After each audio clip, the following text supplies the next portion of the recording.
Hello viewers, আশা করি সবাই ভালো আছেন। আজকে আলোচনা করব হেমোফিক এফজেড ট্যাবলেট নিয়ে। হেমোফিক্স এফজেড মূলত আয়রন, ফলিক অ্যাসিড এবং জিঙ্কের সংমিশ্রণে তৈরি। আয়রন, ফলিক অ্যাসিড ও জিঙ্কের অভাবে শরীরে যে সমস্যা হতে পারে, রক্তশূন্যতা, ক্লান্তি, দুর্বলতা, শ্বাসকষ্ট, মাথা ঘোরা, বুক ধড়ফড় করা, নখ ভঙ্গুর হয়ে যাওয়া, ত্বক ফ্যাকাশে হয়ে যাওয়া, স্মৃতিশক্তি কমে যাওয়া, অবশভাব, হাত পায়ে ঝিরঝির ধরা ইত্যাদি সমস্যা হতে পারে।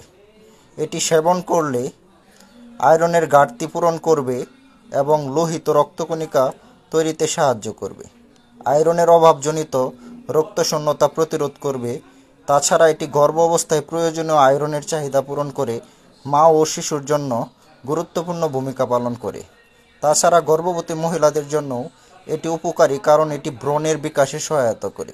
ভিডিওতে উল্লেখিত হেমোফিক্স এফজেড প্রাপ্তবয়স্করা প্রতিদিন একটি করে সেবন করতে পারেন। আরেকটি কথা, যে কোনো ওষুধ সেবনের পূর্বে অবশ্যই একজন রেজিস্টার্ড চিকিৎসকের পরামর্শ নেওয়া উচিত। ভিডিওটি শেয়ার করে সবাইকে জানার সুযোগ করে দিবেন। আপনাদের মতামত কমেন্ট বক্সে জানাবেন। পাশে থাকার জন্য ধন্যবাদ। পরবর্তী ভিডিওতে অন্য কোনো রোগ বা স্বাস্থ্য সম্পর্কিত তথ্য নিয়ে আলোচনা করব। আসসালামু আলাইকুম।